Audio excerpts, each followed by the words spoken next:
Alrighty, yo, what is going on, everybody? It's your boy, Mr. DDG94 here, back with another reaction video. Today, we finna react to when Kobe Bryant was the most hated player in the NBA. Hey, man, it's been 20 years, man, since Kobe scored 81.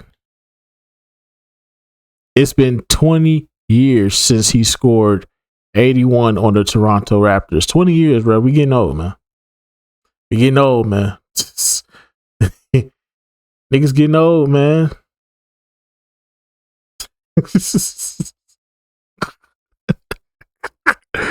Oh man. Niggas getting old, man. Niggas get to remember the times and shit. But I remember when he put up 81 on them boys. Man, he put 81 on them. Y'all remember that? Remember when he put 81 on Toronto with them, the Jalen Rose and all them? He put up 21 on the boy. But I remember them days. God damn, bro. It's been 20 years. I'm trying to find it. Where the fuck is that?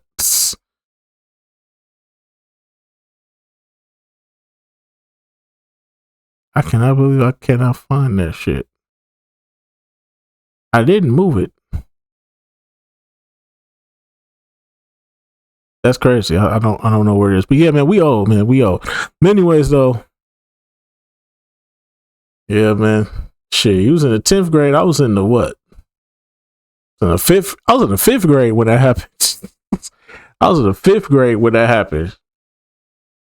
Nigga, I was in elementary school when that happened. Nigga, I was still a youngin'. But yeah, man. It's crazy, man, how old niggas get, man. But yeah, anyways, though. RP to the Bean, RP to the Mamba Kobe. RP to Kobe, man. Without further ado, man, let's get right into this, though. Today, Kobe Bryant is one of the most universally loved athletes of all time. If you ask former players, coaches, and fans, everyone raves about his dedication, work ethic, and the bond that he had with his family. But for almost his entire career, Kobe was one of the most hated players in the NBA. Many opposing fans hated him simply because he was destroying their teams. You want first place, come play with me. You want second place, go somewhere else. Other players believed that Kobe was a cocky and selfish ball hog. To get to a certain level, you have to have a certain amount of selfishness to be able to drive yourself. Y'all don't realize that Kobe trying to be arguably the greatest ever. Your response? I get a couple more rings. Or that he was a bad copy of Michael Jordan, and that he drove Shaq out of LA. Many of his teammates didn't like Kobe either, and Phil Jackson called him a juvenile narcissist. Then, of course, there's the Colorado court case from 2003, which turned even some of the biggest Kobe fans into haters. This is a story about the controversial side of the Black Mamba, when Kobe was the most hated basketball player in the world. But before Kobe even got to the NBA, he wasn't accepted anywhere. Growing up in Italy as one of the only black kids in a predominantly white country, Kobe Bean Bryant was always viewed as an outsider. At the time, I was only 6 years old, and I was pretty much clueless about the whole situation. But my parents basically told me, you're going to an Italian school, we want you to learn a new language. So our parents just immersed us in Italian culture. So we were surrounded by Italian kids. We were just learning the language as they were. When his family moved back to Philadelphia, Kobe was an outcast again. He didn't know American slang, had European manners, and came from a wealthy family, all of which didn't endear him to his classmates. It was different. I mean, I had a lot of trouble understanding English and the slang. as a little Italian boy, I didn't understand the fashion. It was like somebody took me and dropped me in a bucket in a tub of ice cold water because it shocked the shit out of me. All those experiences shaped Kobe into a loner, a guy who was fully capable of operating on his own, because all he really needed was that orange ball, which made him obsessed. The thing that was always the most constant was the game. And that was my refuge. That was the place where I could go and have complete familiarity no matter where I was. Whether I got along with kids or didn't get along with kids, didn't matter, because I always had my ball. So I can always pick up my basketball, I can always hop on my bike, I can always go to the park, and I can always shoot. As you're doing those lonely hours in the rec room, I discovered the hunger, the motivation. So that's what I'm trying to get back to. Man. I'm trying to get back to my therapy, man. Basketball is my therapy, man. I gotta tap back in, man. I'm gonna give me a basketball court, but it's kind of pointless right now considering the fact that a snowstorm about to come. It's a snowstorm on the way, so shit, that's finna be fucking pointless. But then again, the weather be so fucking wishy-washy shit. It could be 40 degrees for the next I don't know, next 4 days, and all of a sudden it could be in the low 20s for the next 4 days. All of a sudden it'll shoot back up to 60 for no reason. So shit, I guess I'll just wait till it get back up in the 60s then. And a desire to be the best possible basketball player that I could be. It's not like Kobe never had friends or that he was hated by every single person, especially after he became a local hero playing for Lower Merion High School. I'll be with SB, so let me quick pause as I grab the microphones for all of y'all. But Kobe's cockiness was present even back then, and his first haters on a national level were made in 1996 when he held his first ever press conference. Kobe Bryant. I've decided to take my talent to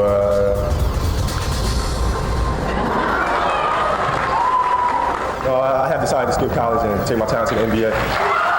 Wearing his olive-colored Italian suit and dark sunglasses indoors, this teenager confidently told the world, "Screw college, I'm above that." And that didn't sit well with some NBA fans, who believed that this kid was a show-off, especially because no guard ever decided to ditch college and come to the NBA straight out of high school. I knew that I could make the move, but going through the high school season, my senior year, I knew what I wanted to do, but I had to make sure that I was 110% sure. Because once you make this type of decision, there's no turning back. So I didn't want to have any doubts. Then, a month later, he showed up to his prom with an R&B singer, Brandy, which wasn't well received by the rest of his class. The niggas some haters. The niggas some haters, man. They hate because you just mad because of styling on you. Niggas mad because of styling on them. Took Brandy to the prom. Now they wilding on him. That's all it was. They just hate because he took Brandy to the prom, nigga. Y'all just hate it. You just hate ass niggas. Oh, hate ass niggas, bruh. Niggas some old hate ass they go get mad because he took Brandy to the. Y'all should be happy for the man that he taking him to the Grammys. It's not just his. It's not just his prom. It's our prom. Man, I swear these bitches get dumb about a damn day, man. I say stand these bitches, man. Hey, stand these motherfuckers, man. They always act like if it ain't about the niggas got main character syndrome. Can't be happy for another person, man. That's sad. That's sad. That's sad. You're a victim. Here we go.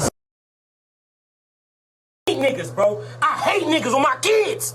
I hate niggas. I swear to God. I swear to God I hate niggas, bro. I swear to God I hate niggas, bro. I swear to God, nigga. I swear to God. On all five of my kids, I hate niggas, bro. You niggas is not, bro. Oh my God, bro. I'm gonna talk too much, bro. I hate niggas, bro. On my kids. Oh, I hate. I'm just saying, bro. How y'all gonna hate on the man because he took Brandy to the prom, bro? That's crazy, bro. It's not just his prom, it's our prom too. Don't nobody care about you, Becky Sue. What you doing now? Probably smoking crack. Probably smoking crack. Probably smoking crack. Cocaine's a hell of a drug. Probably out there smoking crack and doing God knows what. Fuck. Shut up, Becky Sue. Ain't nobody here to see you. Oh, nigga, give me one more round. Tell me that no. Oh, please, tell me that no. Oh, nigga, give me one more round. Tell me that no. Just like the mayonnaise to always act like that, bro. Black man up, mayonnaise got to start. So why everybody got to talk about him? What about us? What they put on your sandwich? Too much goddamn mayonnaise. They always doing that shit. It's not Kobe's prom, it's Lower Marion's prom. It's all of our prom, including Kobe. We're not the class of Kobe, we're the class of 1996. You ain't going to the league, though. That's the thing you not understanding. You not going to the league. Who are you going to be in life? Nobody. Exactly. You're nobody. Does anybody know what this person's doing? No. Fuck out of here, bro. Come on, dog. Fuck out of here, dog. What they put on your sandwich? Too much goddamn mayonnaise. They always do that, bro. They always hate when a black man up. When a black man up, they got to act like it's not just about him, it's us too. Show us some respect, too. What they put on your sandwich? Too much goddamn mayonnaise. I hate this shit. I hate these mayonnaise ass niggas, man. After that, he signed a $48 million endorsement deal with Adidas, which was unprecedented for somebody who wasn't even drafted yet. And once he got selected by the Hornets and subsequently traded to the Lakers, Kobe didn't have a great first impression with the rest of his teammates. At the start of training camp, everybody had to introduce themselves. And when it was Kobe's turn, he said this: "Yo, I'm Kobe Bryant. I'm from PA, went to Lower Merion High School, and dominated everything. Just want y'all to know, nobody's gonna punk me. I'm not gonna let anyone in the NBA punk me, so be warned." Clearly, he was no ordinary rookie. But when the season started, Kobe was coming off the bench, mainly because he wasn't willing to give up the ball, ever. O'Neal nicknamed Kobe Showboat. And even though there were no major problems between them, you could see that their chemistry was not ideal. On November 17th, after Bryant scored a career-high 16 points, Shaq complained to Kobe that he wasn't giving him the ball. Hey, dude, you got to throw me the ball. I said, man, f that, get it off the rebound if I miss, bro. You told him this. First year, 18 years old, man, 18 years old. Man, I must have been out of my damn mind. Bryant was arrogant and selfish, often dribbling into double teams and taking impossible shots. On top of that, he was standoffish, never trying to socialize with his teammates off the court, which distanced him from everybody and caused... To be fair, he's only 18. What's an 18-year-old gonna relate to a bunch of 30-year-olds with kids and families? How they gonna relate to him? Come on, man. Come on, man. I can understand from Kobe's perspective why he was kind of a loner and by himself. The brother was just trying to get better, bro. Brother's trying to be the best that he could be. He wasn't trying to be out all night. He wasn't trying to get party and get drunk. He knew what he had to do. He stuck to his goals. He didn't get there and then just say, "Oh, I made it. I got the money. I made it. Now let me just fuck it all up now. Let me fuck it all up now. I ain't got to do nothing else." Nah, Kobe stuck to the plan. He said, "Nah, get better." A Mamba mentality. Niggas don't got that. Coach Del Harris to play him for only 15 minutes per game. But even though Shaq and Eddie Jones made the All-Star team, Kobe was the main attraction at the 1997 All-Star Weekend, winning the dunk contest. Some people feel Kobe Bryant is the favorite. 18 years old, 6'6". Oh! Yes. But look at his style. Look at his rhythm. Check out the way he walks. He's cocky. He looks cocky. Check out his eye contact with the crowd. However, many people in the crowd resented Kobe after he loudly celebrated a missed dunk by his opponent, Michael Finley, which is what actually gave Bryant the victory. And that's how he got stuck with the label of an egotistical, arrogant guy, even before he ever became an NBA star. In the first playoffs of his career, Kobe famously chucked 4 air balls against Utah, and the Lakers lost, with many blaming Kobe for taking those shots. He swings big and he misses big. Same thing with me. I have no fear whatsoever. If I take the last second shot and I miss, so what? But Kobe was handsome, with a great smile and superstar potential. Even though his army of haters was growing, so did the number of his fans, and he became a PR darling, endorsing numerous products despite still being a teenager. In 1998, during his sophomore season, Bryant became an all-star through a popularity vote, despite not starting for the Lakers and averaging just 15 points per game. Many fans viewed his selection as undeserving, and if we're being sincere, they weren't wrong, because Kobe hadn't fully developed as a player. Additionally, Jordan famously trash-talked Kobe in the locker room, which perfectly illustrates how other players viewed Bryant at the time. I'm gonna make this a one-on-one game. No, I'll see you down the road. Cool. However, as time went on, Kobe's game grew, and so did his popularity. By 2000, Bryant had become an all-star on merit. He was one of the most popular players in the league, and yet almost none of the Lakers liked him. With the arrival of Phil Jackson, the Lakers implemented the triangle offense, and Kobe hated it, often disrupting the offensive flow by trying to do everything himself. On top of those on-court problems, Kobe wasn't really anyone's favorite off the court either, as he would often keep to himself, never going to dinners or parties with the rest of his teammates. Kobe's got a lot of self-esteem, and he feels comfortable being by himself. He feels comfortable with his own world. I do know on the road, most of the time he spends it in his room, and most of the time he asks us for the tape of the game we played the night before, the opponent we're playing the next night. And he has a VCR, and he sets it up, and he watches games. His song, K.O.B.E. with Tyra Banks, as part of a 16-track rap album, wasn't well received, and further established Bryant as the showboat, and a guy who only cared about himself and his public persona. Those that don't know, yes, I had a budding music career as a rapper. Okay. Not gonna lie. Someday we will visit that Kobe album at some point. It didn't last long. My teammates hate me, Kobe complained to general manager Jerry West. If I was your teammate, I'd hate you too, West replied. Since Kobe trusted Jerry West more than anyone, he decided to buy into the team concept, focus entirely on basketball, and play within the triangle. No, I don't play around with basketball. I don't fool around with that. I'm very serious about it, but it's enjoyable for me to play the game. But I love winning. To win, you kind of have to You have to grind it out sometimes.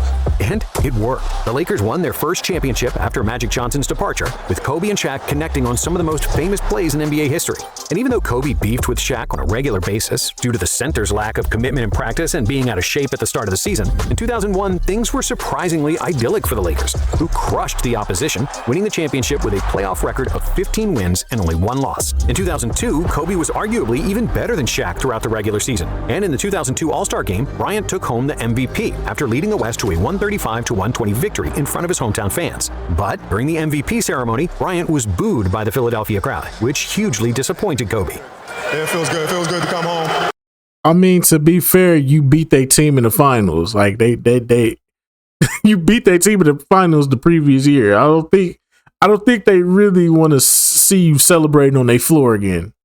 Just saying, bro. You celebrated winning the championship on their floor. Now you came back there and won the MVP there. Yeah, they got a right to boo you. You beat their team last year. It's not. I understand that that's where he's from, but at the same time, you beat our team, bro. I know the fans are, booing, but nonetheless, it feels good to come home and play in front of the home crowd, and had a chance to go back to the high school and see my family, and it's good to be here. See, Bryant wasn't yet mature as a person, and he acted tougher than he actually was, displaying aggressiveness to establish his status as the alpha dog. He had a fist fight with teammate Samaki Walker and a scuffle with Reggie Miller, for which he was ejected. But in the end, Kobe's behavior was soon forgotten, as the Lakers won another championship, securing a three-peat. In 2003, Bryant's game was complete, and he had the best season of his career. And in the playoffs, it was clear that he was now the best Lakers. I still feel like Kobe should have got that MVP at 03. I thought he was going to get it too, but apparently they thought Tim Duncan was more worthy of it, which he was. Not going to sit up here and take away from Tim Duncan. Tim Duncan was balling that year in 03.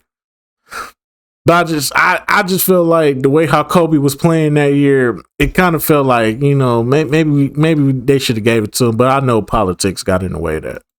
Player. But after they got defeated by the Spurs in the second round, Kobe went to Colorado for arthroscopic surgery on his knee. Upon arrival, Kobe slept with a 19-year-old staff member at the hotel where he was staying, despite being married to Vanessa for 2 years. And his infidelity would probably have been swept under the rug if the woman hadn't claimed that their relations weren't consensual, after which she pressed charges and the incident went public. One day later, Kobe held the toughest press conference of his life. I sit here in front of you guys, furious at myself for making a mistake of adultery. But I'm innocent, and together, my wife and I, and our family, we're going to fight these false accusations. In the following months, a media frenzy ensued over Kobe and the Colorado case, and a lot of dirty laundry was aired. Going through this time made me ask a lot of questions, because I lost sight of what is the most important thing, and that's family. It's a man's job to protect your family. It's a man's job to look out for your family. It's a man's job to always be the anchor of stability for the family. And in that aspect, I failed miserably. The worst of all was Kobe saying that he should have done what Shaq does in these circumstances and just paid women not to say anything. When this information leaked, Shaq denied Kobe's claims. And because of these comments, Kobe was estranged from the team, and the rest of the league didn't look at the situation lightly. And the part with the infidelity in the court case wasn't even the biggest problem in the macho NBA circles, but the fact that Kobe threw his teammate under the bus and discussed his personal life in the press, which was a big no-no. And Bryant officially became the most hated man in the NBA. Yeah, this is where I turned on Kobe. This is where I was like, yeah, bruh, you fucked up for that, bruh. You a snitch now, bruh. You snitching, big fella? Big fella, you snitching, big fella? Oh, 911. No, I ain't calling a snitch. I got a real emergency. You snitching? You snitching, big fella? Oh, 911. No, I ain't calling a snitch. I got a real emergency. Come here, big fella. Come here, big fella. Come here, big fella. We don't respect that snitching over here, brother. Is this your man? Whose man's is this? Huh? We don't respect that snitching over here, but okay. When's the last time you talked to Shaq, and did you ever apologize for those statements? I haven't had the opportunity to talk to him directly. But if I do get that opportunity, I definitely. Why not, Kobe? It's been months. Why not? Man, I can try to track him down, but I don't have his number or anything like that. Man, I was able to get a message to him, through a mutual friend. I never meant any kind of way to bring, anything of his personal business out to the light like that. Kobe missed the start of training camp, and when the reporters asked Shaq about Kobe and how it feels not to have the full team there, O'Neal responded, "The full team is here." Throughout the preseason, Kobe and Shaq kept trash-talking each other, both on and off the court. Before the season started, Phil said that they had to stop with the nonsense, especially with the media. However, just 24 hours later, Kobe did an interview with Jim Gray and unleashed all of his hatred for O'Neal. He said that the guy selling donuts at the 7-Eleven had more pride in his job than Shaq did. Dang. And this was the same interview that he had gone public calling him fat and lazy, and that he had surgery on the organization's time instead. He would do it on company time instead of his time. Furthermore, Kobe said it was pathetic that he publicly demanded a max deal when Peyton and Malone played basically for free. Kobe also said that he sacrificed so much of his game for Shaq, and that they're not friends nor brothers, citing that a brother would call him after his Colorado situation, which Shaq didn't do. After this story got out, Shaq literally threatened to kill Kobe, and Kobe was willing to fight O'Neal as well. I couldn't drive to practice fast enough. Now this was me at my craziest. This is what I'm thinking. I'm going to drive to practice. We're going to fight. It's going to be awesome.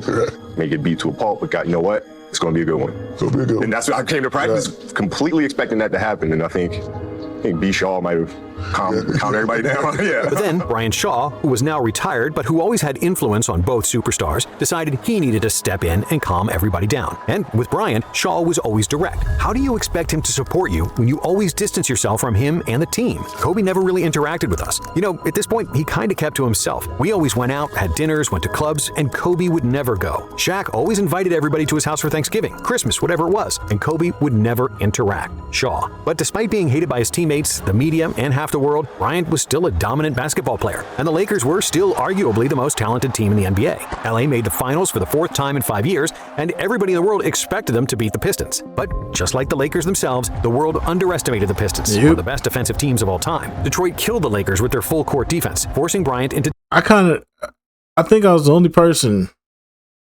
around this time that said the Pistons can easily beat the... And I said easily can beat the Lakers. Everybody was looking at me crazy, like, boy, you crazy. Boy, go sit down somewhere. They ain't beating that damn Laker team, boy. What you talking about? Beat them niggas at 5. I said, run me my money. Run me my money. Everybody need to run me my money. I remember that. I said Detroit was going to beat them. I just knew it because I just knew that the chemistry between Kobe and the rest of that team was off. I could tell, and just by watching the games, that the chemistry wasn't there.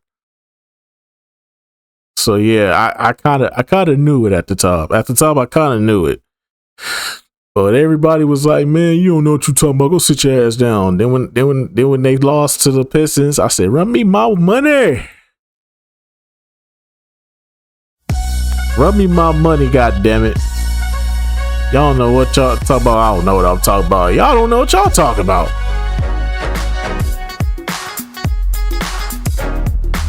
The hell y'all talking about? Shit, I knew what I was talking about. Taking tough shots, baiting him into taking 23 shots per game, but making just 38%, and a horrible 17% from 3. Because of an injury to Karl Malone and a disastrous series from Gary Payton, the Lakers had no chance, and Detroit won the championship in 5 games. Shortly after the Game 5 loss, Bryant sat across from a teammate and declared, and another thing too about that finals, hey, Kobe was out for himself, bro. Kobe was trying to get that finals MVP for himself, bro. That's really why they lost. Kobe wanted that finals MVP for himself. People don't talk about that. People don't talk about it, how in that finals, that brother he was trying to get that finals MVP for himself. He was trying to prove something. He was trying to prove that he was better than Shaq, or that he didn't need Shaq. I ain't playing with that mother effer again. There was no chance in hell that Shaq and Kobe could coexist anymore. And Kobe was willing to move from LA and had already planned to request a trade, looking at houses in Chicago, planning to sign with the Bulls. However, the Lakers owner, Dr. Jerry Buss, didn't want to lose Bryant, who was 25, in order to keep O'Neal, who was 32. Shaq also demanded a maximum salary, and the Lakers' choice was simple. So, the Big Diesel got traded to Miami, Phil Jackson resigned, and Kobe signed a new deal with LA. How much did you have to do with both of their departures? Oh, zero. Nothing. But, people's perception, I always want to run with the biggest story. In September 2004, the woman who had accused Kobe told prosecutors that she could not participate in the trial. So they dropped the case, and the criminal charges were dismissed. For this reason, and this reason only, I am dismissing. Because that bitch was lying? Because that bitch was lying, her friends was willing to testify against her. That's really what it was. For those of y'all that don't know, her friends were willing to testify against her, say, oh, she does this all the time.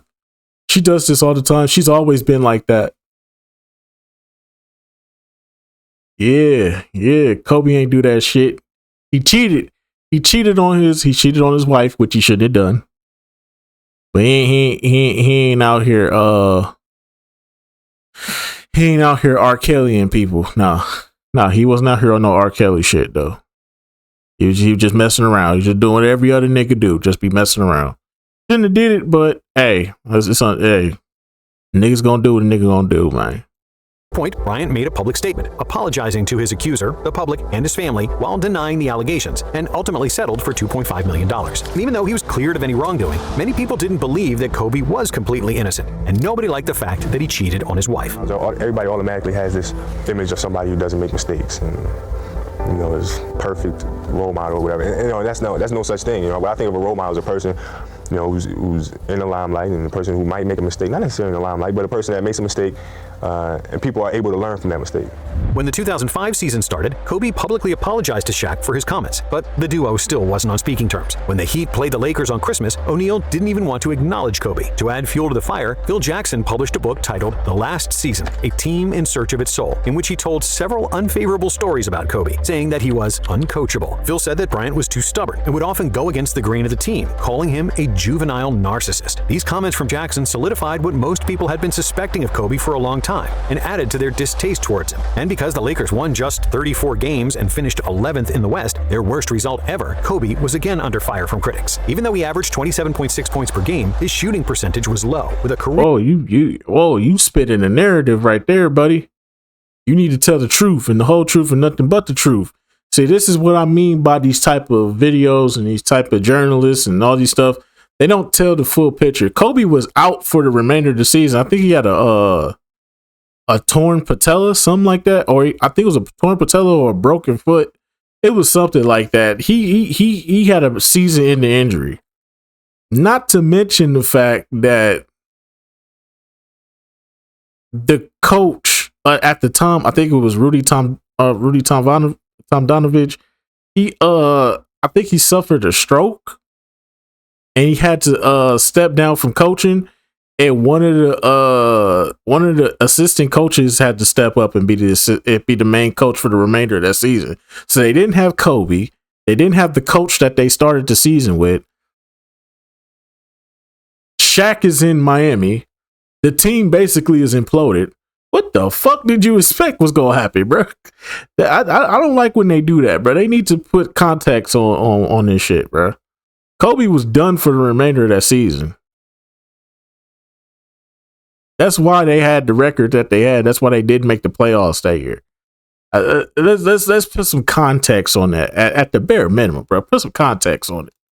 High in turnovers. Many fans questioned if the Lakers were correct to let Shaq go instead of Kobe, especially because O'Neal looked rejuvenated in Miami, finishing second in MVP voting. However, for the 2006 season, Phil Jackson was back on the Lakers bench, retracting some of his comments he made about Kobe. But for Bryant, he say, she say wasn't important, and the only thing he wanted was to dominate. Kobe averaged a career-high 35.4 points per game, including the infamous 81-point game against the Raptors. Yes, sir. Even though everyone marveled at Kobe's ability to score, there were also many critics who didn't like the fact that Bryant was chucking 27 shots per game and not passing the ball to his open teammates. Kobe often got ostracized after getting double and triple teamed, but still taking the shot, with his teammates raising their hands in disgust as they were wide open. However, Kobe believed that it was better for him to take a tougher shot rather than if a mediocre teammate takes an open one. That's especially true for Smush Parker, whom Bryant openly berated in front of everybody. Parker shouldn't have been in the NBA, but we were too cheap to pay for a point guard, so we let him walk on. Damn. Kobe. Due to Kobe's heroic scoring, he dragged the Lakers to the playoffs as the 7th seed, and at first it looked like LA could advance past the Suns. After Bryant's dominant performance in Game 4, Kobe first tied the game in the final seconds to push it to overtime, and in the extra time, he scored a buzzer beater to put the Lakers up 3-1 in the series. Bryant for the win! Despite his heroics, he was again criticized for copying Jordan, as MJ did the same fist-clutching motion after big shots. However, I ain't gonna lie, I watched that game live. I could not believe my motherfucking eyes at what I was looking at. I said, this is the Phoenix Sun team they was hyping up all year, and this nigga Kobe about to send their ass home. My eyes couldn't believe that. Was probably one of the best fucking, it's one of the best. It's not the best, but it's one of the best playoff games I've ever witnessed from start to finish, bro. That was an amazing ending sequence, bro. That shit was great. I was just sitting in my room. watching that game, had my PSP. I'm on my PSP watching the game at the same time, nigga. I shut that PSP off. I was so interested in that damn game. I could not believe what the fuck I was looking at. I said they about to send the fucking Phoenix Suns home. That's crazy. The Suns won Game 5, and in Game 6, Bryant scored 50 points, but it still wasn't enough. In the deciding Game 7, Phoenix led by 15 at halftime, and by the end of the third quarter, the Suns were up by 25. Kobe was uncharacteristically passive in the second half, taking just 3 shots and scoring only 1 point, for which he got heavily criticized by Charles Barkley, who felt that Bryant... I mean, it's understandable that Kobe had to prove a point, but at the same time, it's like, it's Game 7. You need to win this game.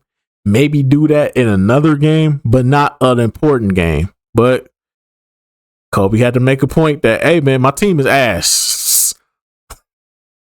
Had quit on his team. Remember that game where he wouldn't shoot? So we got that game, and I said, yo, man, as much as I love Kobe Bryant, what he did tonight was total BS. He wouldn't shoot. I think he took 1 shot in the second half, and I was like, I didn't like that. Ernest said, what do you mean? I said, he was trying to prove a point. They were getting their ass kicked. He don't have a lot of help. He texted me like 25 times, calling me every name in the book, and I'm texting it back, yo, man, pick up the phone and call me. No, fuck you, motherfucker. That's bullshit what you said. I mean, he called me like, and this goes on for like 2-3 hours. To make things even worse for Kobe, Shaq won the championship that season, and Bryant's greatness was again questioned, as many people say that O'Neal was the biggest reason he ever won any championships. And in the 2007 season, those critics were proven correct. Kobe changed his jersey number to 24, won another scoring title, averaging 31.6 points per game, including a 65-point game against the Blazers. But the Lakers were once again the 7th seed, winning just 42 games in the regular season. In another first-round series against Phoenix, Kobe single-handedly won Game 3, scoring 45 points, but that was the only win for LA in the series, as the Suns easily advanced in 5 games. Bryant was again under fire for taking too many shots and not making his teammates better. People called him the faint copy of Michael Jordan, mocking his attempts to mimic MJ on and off the court. But what also didn't help is that Kobe gave himself a nickname, the Black Mamba, after seeing the animal reference in the movie Kill Bill. I had to separate myself, because going through that time, I felt like there's so many things coming at once. It's just becoming very, very confusing. I had to organize things. So I created the Black Mamba. Many people saw that as pretentious, and due to overall distaste for Kobe and the general public, getting identified as a poisonous snake certainly didn't endear him to the masses. So Kobe has to deal with these issues, all the personal challenges. The Black Mamba steps on the court in exactly. In a recent appearance on the I Am Athlete podcast, Gilbert Arenas talked about the nickname and how Kobe was perceived back then. Oh, like when we're in sports and we're on teams, our natural instinct is to fit in, to be liked. Like it's funny when everybody's like, yeah, mama, everybody had a mama mentality. Everybody hated the mama mentality. Y'all hated that he thought selfish like that. And before the start of the 2008 season, Kobe had been dissatisfied with the Lakers' attempts to surround him with talent. After he heard that the Lakers passed up a chance to get one of the best point guards of all time, Jason Kidd, for a 19-year-old Andrew Bynum, Kobe had a hand in the fucking Lakers getting a star player too. Shit. I keep telling y'all, there's a butterfly effect, a major butterfly effect. If Kobe had picked up the phone when Kevin Garnett called him, there's a high probability that Kevin Garnett would have never been a Boston Celtic and would have been a Los Angeles Laker instead. Kevin Garnett even said it himself. He said, the decision to go to Boston was only made because Kobe didn't pick up the phone. If Kobe had picked up the phone when Kevin Garnett called him, Kevin Garnett would have been a Los Angeles Laker. Somehow, some way, they would have made him a Los Angeles Laker. I don't know how. I don't know who they would have traded for, but Kevin Garnett would have been a Los Angeles Laker, bro, if Kobe had picked up the phone. But because Kobe never picked up the phone when he called him, and Paul Pierce and them did, he decided to go to Boston instead. Handled it in the worst way possible. He appeared on a radio show and said on camera that he can't believe LA didn't pull the trigger on the deal, saying, for Bynum? Who is that kid anyway? Bryant then demanded a trade from the Lakers, which leaked to the public, and he discussed with multiple teams where he should go. However, because he was unsatisfied with the landscape of the league at the time, realizing that any team that traded for him would have to give up its best players to acquire him, Kobe stayed put, remaining in purple and gold, and it proved to be a good decision. Ultimately, I just wanted to be a Laker. I've been a Laker fan forever. Had nothing to do with the name on the jersey on the back, but the name on the front, that really mattered to me. And in my heart, I just wanted to be a Laker. I felt like this was the right thing to do. With Kobe playing the most mature basketball of his career, the Lakers had a 29-16 record at the trade deadline when they got one of the most significant trades in franchise history, with Gasol And then they got this trade instead. You can't keep getting away with this. You can't keep getting away with it. He won't. And everybody in the league upset. They can't keep getting away with this. The Lakers can't keep getting away with this.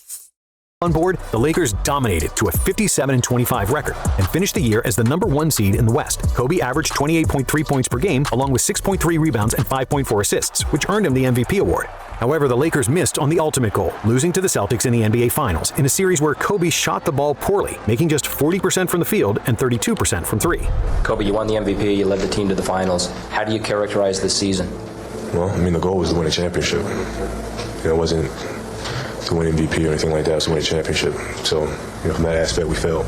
After the finals, Shaq gloated, dissing Kobe with one of the most famous NBA freestyles of all time. Now that's the difference between first and last place. Kobe, tell me how my tastes. But Shaq wasn't the only one. Many fans around the world celebrated Kobe's finals loss because in the previous 5 years, Kobe had become the most hated player in the NBA. He was hated by all of Boston simply because he was a Laker. Kobe didn't fare much better in San Antonio, the main Lakers rival during that era, and the Kings fans hated him after the 2002 Western Conference Finals for elbowing Mike Bibby in the face. However, many neutral fans disliked Kobe more than any other player during that era, primarily because he was perceived as cold and distant for the Colorado incident and for his reputation as being a selfish ball hog, as well as his style of basketball, which was seen as not yielding a championship without Shaq. According to an ESPN magazine article, free agents avoided coming to the Lakers due to Bryant. I've had a lot of clients in the last 5 years, good players who didn't want to play with Kobe, says an agent who has numerous NBA stars. They see that his teammates become the chronic public whipping boys. The media didn't always like him because he would often be distant, giving cold one-liners as answers. But Kobe, well, he couldn't care less. In fact, he loved it. The Black Mamba loved being hated because he was an outcast his whole life. He thrived playing in opposing arenas and listening to boos from the crowd, feeding off it. And that's why he was probably disliked even more, because the fans realized all the trash talk wasn't affecting Kobe. But in the next 2 seasons, the public perception of Kobe changed. In 2009, Bryant played the best basketball of his career, averaging over 30 points in the playoffs en route to his first championship without Shaq. I know he was on one in 2009. NBA championship. How are you different as a man and a player than you were 7 years ago? That was probably his best playoff run, was that 2009 run. That 2009 one was probably Kobe's best run. That man was on a mission. He was pissed the fuck off. He was definitely pissed the fuck off from losing to the Celtics, bro. He was on a mission that year. The last time you won a championship? I think you just get better. You just grow as a person, you grow as a man, and you just try to figure out the best way to lead these guys. In 2010, the Lakers lifted the Larry O'Brien trophy once more, with Kobe struggling with his shot, but doing everything humanly possible to win Game 7 against the Celtics, notably grabbing 15 rebounds and winning the Finals MVP, despite battling numerous injuries. After the 5th title, Bryant had one of the most legendary comments of all time, which shut up all the critics who said he couldn't win without O'Neal. We know what it means as a team, but what about individually for you? He's got one more Shaq. Take that to the bank. So you can take that to the bank. So I gotta live with that all my life. That brings me so much joy. In the 2010 offseason, LeBron had his decision, which dethroned Kobe from the unofficial title of the most hated man in the NBA. As the years passed, the fans began to accept Kobe more and more. After he tore his Achilles in 2013 and then walked off the court on his own, the whole world finally realized what Mamba mentality really meant. You've had tons, and we've watched you tons of personal and professional challenges in your career. Is this at the top of the list? Yeah, but it's fueling me. It's fueling me. I can feel it already. Players at this stage of their career, they pop Achilles, and the pundits say they never come back the same. So I can hear it already, and it's pissing me off right now. I'm just thinking about it. So. In the final chapter of his career, even the ones who hated Kobe the most started to love him because they realized that all the stories about him were true and that he was one of the biggest competitors and probably the hardest worker that ever played basketball. How emotional was it for you? Very. I mean, it was a different kind of ovation, different than scoring points or winning championships. It was more like an ovation of appreciation, and it touched me. In 2016, his last season, when Kobe published Dear Basketball and announced his retirement, all the hate evaporated. Opposing arenas started to cheer for Kobe because everyone realized that he was truly someone special, an NBA icon who gave it all to the sport. And Kobe changed too. With his career coming to an end, the mask of the Black Mamba fell off, and what we could finally see was Kobe as a person, unguarded. And it turned out that that person is funny, jovial, and warm, the polar opposite of the cold assassin person that Bryant was throughout his career. The perception of the way I am on the court is the way I am off the court. It's two completely different things, man. Two completely different things. I mean, I can be an absolute teddy bear at home with my family, with my kids, and enjoying that family time. When he scored 60 in his final NBA game, everyone was happy, and it was a perfect ending to a legendary career. I can't believe how fast 20 years went by, man. This is crazy. You know, we've been through our ups and been through our downs, and I think the most important part is that we all stayed together throughout. All I can do here is just thank you guys. Thank you guys for all the years of support. Thank you guys for all the motivation. Thank you for all the inspiration. What can I say? Mamba out. It's certain that Kobe was immature when he first came to the league as an 18-year-old, but who wouldn't be? Bryant definitely made a good share of mistakes, on and off the court. But what matters most is that he learned from them, and that he became a loving family man, a person with a curious mind who's eager to work on his shortcomings. After his retirement, Kobe kept working hard, showcasing his intellect and charming personality during interviews. When Dear Basketball won an Oscar in 2018, everyone was thrilled for Kobe, because there were no haters left. And on that fatal day in 2020, when that helicopter crashed, the whole world cried, because we truly lost one of the great ones who could have accomplished so much more. Thank you for watching. And if you like this video, we have another one for you right here. Alrighty, man. Let's just go about do it for this one, man. Had to do it one time. For the bean, the mama, Kobe, Bryant. Had to do it one time for the one time, man. For sure, for sure. So yeah, man. Yeah. So yeah. Most definitely, man. RP to the bean, RP to the mamba. It's been 20 years.